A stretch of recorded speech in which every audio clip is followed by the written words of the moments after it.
Bonjour à tous, je suis ravi de vous retrouver une fois de plus pour une nouvelle vidéo. Aujourd'hui, à la demande de Ginette, je vais regarder si Édouard Philippe pourrait être président après Emmanuel Macron. Alors bien sûr, Ginette s'inquiète, elle n'a pas envie de le voir président et je sais que d'autres n'ont pas plus envie qu'elle. Donc l'idée va être de regarder comment va évoluer la campagne présidentielle pour Édouard Philippe. Vous voyez, la question est relativement simple. Il n'y a pas besoin d'en mettre plus, il n'y a pas besoin de dire plus de choses. Regardons, parce qu'une campagne présidentielle, eh bien, c'est une bataille de longue haleine, c'est en tout cas un parcours de longue haleine. Il s'est déclaré un petit peu partout, le bougre, et donc nous allons regarder s'il a des chances d'être élu, s'il sera élu, si la campagne se passe bien ou si la campagne va être catastrophique. Avant de commencer, j'allais retourner la carte, avant de commencer, une petite annonce. Si vous souhaitez suivre la page UTER sur Facebook, mettez-vous en follower. Je vais mettre des contenus exclusifs, des images exclusives qui nous parleront d'avenir. Vous pouvez aussi, si vous le souhaitez, demander en ami. Mais ça, c'est autre chose. Sur la page, ce sont les contenus exclusifs. Sur le compte Facebook, il y a une différence, il y a deux choses différentes. Ce sont plutôt les formations, ce sont plutôt d'autres types d'informations.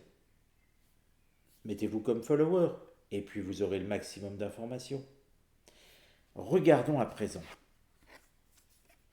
Pour l'instant, pensée amitié, eh bien, c'est quelque chose qui nous montre un Édouard Philippe fidèle à ce qu'il est, avec, je ne vais pas dire des principes, mais une ligne de conduite qui est la sienne. Il reste fidèle à sa façon de faire, et puis il y pense quand même à la présidentielle, vous le voyez ici, la fleur est une pensée, et il cherche des solutions avec le solaire. Ce qui nous montre que Édouard Philippe peut se dire je suis candidat, peut apparaître beau parleur et sûr de lui. En réalité, il n'en est pas si certain que cela d'arriver. Déjà parce qu'on n'est pas toujours certain, même si c'est un candidat du système, mais le problème c'est qu'il représente un parti qui n'est pas du tout majoritaire. Il espère bien sûr rallier les macronistes, pour ce qu'il en reste, mais comme on dit en même temps, il y a Gabriel Attal qui sert de caillou dans sa chaussure, et puis il faut bien reconnaître, les LR remontent légèrement la tête. Même s'ils faisaient partie auparavant de cette famille politique, tout ceci montre que Édouard Philippe ne va pas avoir la tâche aussi facile qu'il le pense. Et donc, avec le soleil ici, il est en train de chercher des solutions. Il en a besoin de solutions. Mais vous remarquerez que le soleil étant quelque chose, un astre qui illumine, il veut paraître plus blanc que blanc. Il veut illuminer la scène politique française. Et on le voit rayonnant. Effectivement, un homme politique qui semblerait éteint n'aurait aucune chance. Mais un homme politique qui rayonne, ce n'est pas pour autant qu'il va être élu. C'est pour ça que Ginette, il ne faut pas toujours s'inquiéter et tomber dans l'angoisse. Édouard Philippe ne serait qu'un candidat comme les autres, et vous devriez vous dire si multiplication de candidatures Édouard Philippe, Gabriel Attal et d'autres auxquels je ne pense pas, c'est une dispersion des voix, on va dire, du côté du centre. Donc, favorisant la gauche, favorisant la droite. Vous remarquerez que je ne parle pas d'extrême. Pour moi, il n'y a pas d'extrême, sauf peut-être la LFI qui est quand même très extrême. Le reste, je vous rappelle que le Rassemblement national n'est pas un parti extrême dans l'esprit, dans le sens où quelqu'un comme Charles Pasqua avait tenu des propos bien, bien, bien plus à droite. Pour autant, Charles Pasqua n'était pas catégorisé extrême droite. Vous voyez, il y a toujours une notion et on a recentré les mots sur les partis politiques. Je me le dis toujours en regardant. Alors dites-moi ce que vous en pensez, hein, vous avez le droit de ne pas être d'accord, et je trouve que bien sûr, quand les propos sont intéressants et bien construits, ça vaut le coup de les donner, parce que peut-être que vous pensez pas comme moi. Mais je trouve que l'échiquier politique à droite, sous l'influence d'une certaine gauche moralisatrice, eh bien la droite s'est recentrée. Même le Rassemblement national n'est plus un parti, à mes yeux, d'extrême droite. À voir, à votre avis. Regardons ce qui va aller contre la campagne présidentielle d'Édouard Philippe. C'est une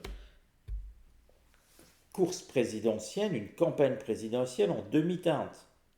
Inconstance, c'est une carte lunaire, ce qui montre qu'il y aura des émotions. Le personnage que l'on voit aujourd'hui, très sûr de lui, très affirmatif, ressemblerait peut-être plus à un Bertrand. Comment il s'appelait celui-là? Xavier Bertrand, je cherchais. Il ressemble plus à un Xavier Bertrand, euh, haut en couleur et très bas dans les résultats.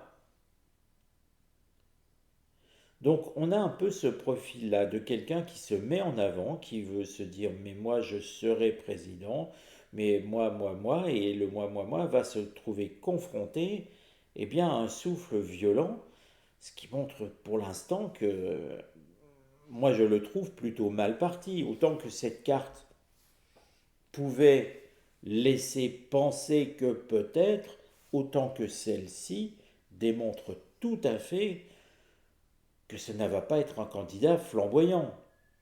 Ce n'est pas pour moi, à mes yeux, on verra ce que dit cette carte, hein, et celle-ci, mais surtout celle-ci qui sera le résultat, mais pour moi, ce n'est pas la carte d'un candidat qui va être président.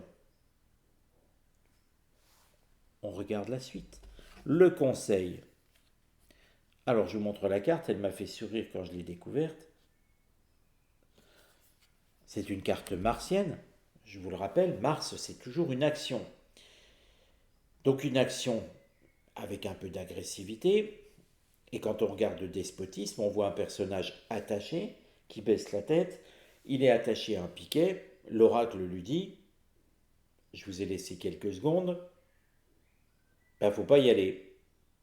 L'oracle lui dit de rester sur place, de s'enchaîner sur place et de surtout ne pas aller faire cette campagne présidentielle. Bon, je vous le dis tout de suite, il ne va pas écouter l'oracle, hein, il ne va pas écouter ni même Machette d'ailleurs, hein. Mais c'est intéressant de se dire, si l'oracle lui conseille de ne pas y aller, que pourrait-il donc se passer de si grave pour Édouard Philippe? Je pense qu'il va prendre une belle claque. Je pense que son ego va prendre une bonne claque aussi. Et il va comprendre que avoir fricoté avec la Macronie ne va pas lui rapporter grand-chose. Et je pense qu'on va assister à une division. Vous voyez, avec cette carte, elle me donne plus d'informations. Je pense qu'on va assister à une division au centre, une division qui va faire que les candidats centristes n'auront pas de voix, quoi, pour être clair. Les LR, c'est quand même quelque chose, c'est une mouvance différente, mais c'est un centre droit qui se requalifie à droite. Je vous rappelle les paroles de Laurent Wauquiez, hein, qui voulait gouverner avec des gens, justement, comme Édouard Philippe, jusqu'à Sarah Knafo. On voit que ça veut ratisser large. Je ne pense pas que chacun soit compatible entre eux au niveau des idées et qu'il va bien falloir créer un socle commun. En tout cas, Édouard Philippe n'est pas du tout de cette trempe-là. Regardons le résultat.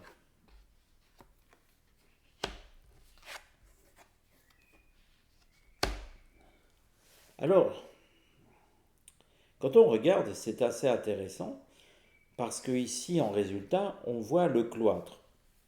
Donc déjà, Ginette, rassurez-vous, Édouard Philippe ne sera pas le président 2027. Ce qui correspond bien à ce que j'avais annoncé, puisque j'ai toujours vu une femme. Je vous rappelle que les femmes, eh ben, il y en a plusieurs. Il y a Marine Le Pen déjà, une fois que son appel sera examiné. Il y a Sarah Knafo, il y a Marion Maréchal, il y a Aurore Berger. Non, là je blague, je voulais vous faire peur. Pas de souci les amis, je voulais juste vous embêter un petit peu. Mais dans la même veine, il y a Sandrine Rousseau aussi, si vous avez envie de vous étouffer. Bon, allez, trêve de plaisanterie, vous le voyez bien. euh, Aurore Berger et Sandrine Rousseau, non, jamais de la vie, ne seront présidentes, non. Rassurez-vous, même pas besoin de faire un tirage là-dessus, c'est tellement flagrant que non. J'avais juste envie de vous taquiner un peu. Mais vous voyez qu'ici, eh ben, Édouard Philippe, lui, on lui met une barrière. Il ne sera pas président, cet homme-là. Ni en 2027, ni jamais avec cette carte. Hein. Saturne, je ne dis pas qu'il est bloquant à vie. Il aurait 20 ans, on pourrait se dire peut-être qu'il en aura 60. Il a plus 20 ans, Édouard Philippe. Donc non, il y a une barrière, pas d'inquiétude. Et puis le cloître pourrait suggérer, hein, eh bien, des petits ennuis avec la justice. Moi, je vois bien quelque chose un petit peu se profiler un peu à la Fillon, quoi. Des ennuis avec la justice. Je ne dis pas qu'il va aller en prison, mais je me dis que ça va être peut-être quelque chose qui va venir l'embêter. D'autant que, quand on regarde la carte centrale, c'est la nativité. Il y a quelque chose qui va se mettre en route, un projet.